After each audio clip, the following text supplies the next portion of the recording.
हम सब कभी न कभी अपने ही विचारों के जाल में फंसा हुआ महसूस करते हैं, है ना?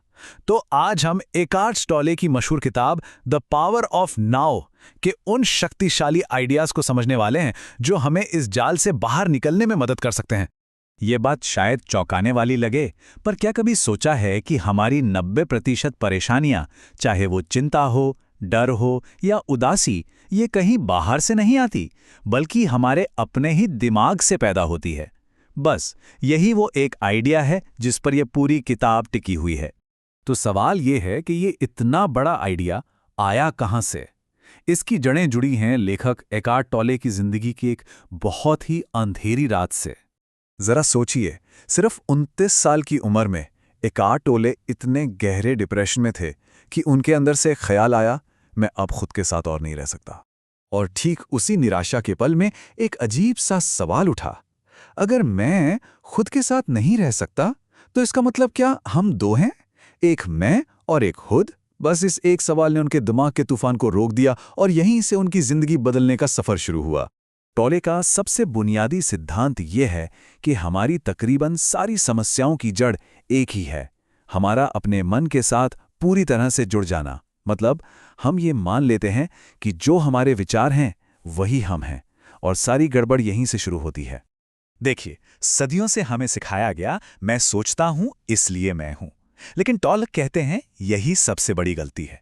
उनका कहना है आप अपने विचार नहीं हैं, आप तो वो हैं जो उन विचारों को आते जाते देखता है।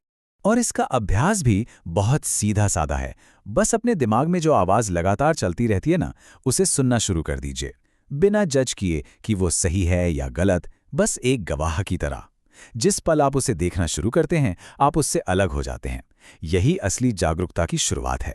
टॉले हमें एक और बहुत ही दिलचस्प कॉन्सेप्ट से मिलवाते हैं, पेन बॉडी। ये क्या है? ये हमारे अतीत के सारे इमोशनल दर्द का एक कलेक्शन है। हर चोट, हर दुख, हर सदमा जो हमारे अंदर एक तरह के भूत की तरह जिंदा रहता है। तो ये पेन बॉडी एक्टिवेट कब होती है? अरे किसी भी पुरानी दर्दनाक याद से, एक छोटी सी बहस से या रिश्तों में आए तनाव से। ये दर्द पर ही पलती है और ज्यादा दर्द पैदा करना चाहती है। इसे शांत करने का एक ही तरीका है, होश में रहकर इसे देखना, बिना इसकी कहानी में उलझे। दिमाग के अलावा हमारी परेशानियों का एक और बहुत बड़ा कारण है समय का भ्रम, एक ऐसा जाल जिसमें हमारा दिमाग हमें उलझाए रखता है।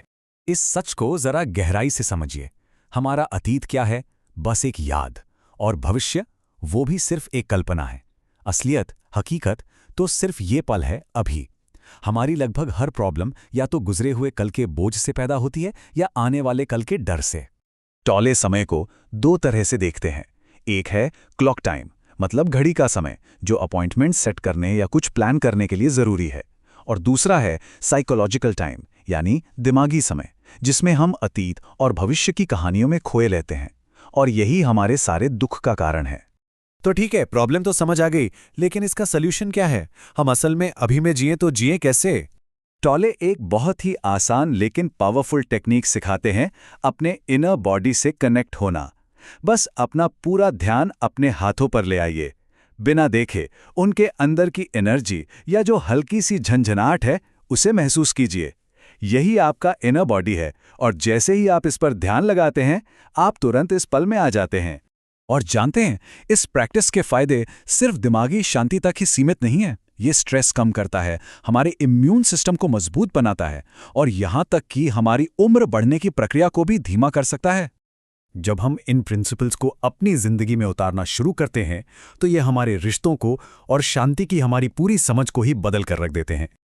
अक्सर हम जिसे प्यार कहते हैं, वो असल में एक दूसरे की जरूरतों पर टिका एक लगाव होता है, जहां दोनों पार्टनर्स की पेन बॉडी एक दूसरे को भड़काती रहती है।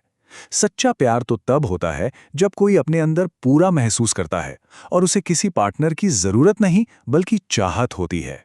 तो फिर रिश्तों के झगड़ों का क्या करें? टॉले का सुझाव बहुत सिंपल लेकिन गहरा है। अपने पार्टनर को बदलने की कोशिश करना बंद करें, इसके बजाय खुद जागरूक बने। हर झगड़ा अपने बेहोश पैटर्न को समझने का एक मौका होता है। एक और जरूरी कॉन्सेप्ट है समर्पण या सरेंडर। अब इसका मतलब हार मान लेना या हाथ पर हाथ धरकर बैठ जाना बिल्कुल नहीं है। इसका सीधा सा मतलब है जो पल जैसा है उससे लड़ना बंद करना और उसे वैसे ही स्वीकार कर लेना। हमेशा याद रखिए, समर्पण कमजोरी नहीं बल्कि बहुत गहरी ताकत और अंदर की आज़ादी की निशानी है। जब आप सच्चाई को स्वीकार कर लेते हैं तभी आप उससे निपटने के लिए सही और असरदार कदम उठा सकते हैं। तो चलिए इन सभी जबरदस्त आइडियाज को एक बार फिर से देख लेते हैं।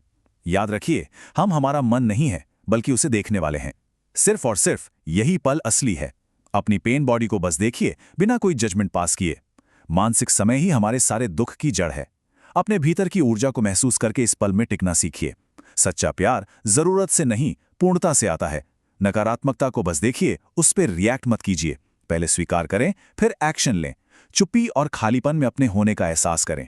और आखिर में ये समझें कि समर्पण कमजोरी नहीं, सच्ची आज़ादी है। और जाते जाते मैं आपको एक सवाल के साथ छोड़ना चाहता हूं, जिसे आप दिन में कभी भी कहीं भी खुद से पूछ सकते हैं। ठीक अभी इसी पल में क्या सच में कोई समस्या है?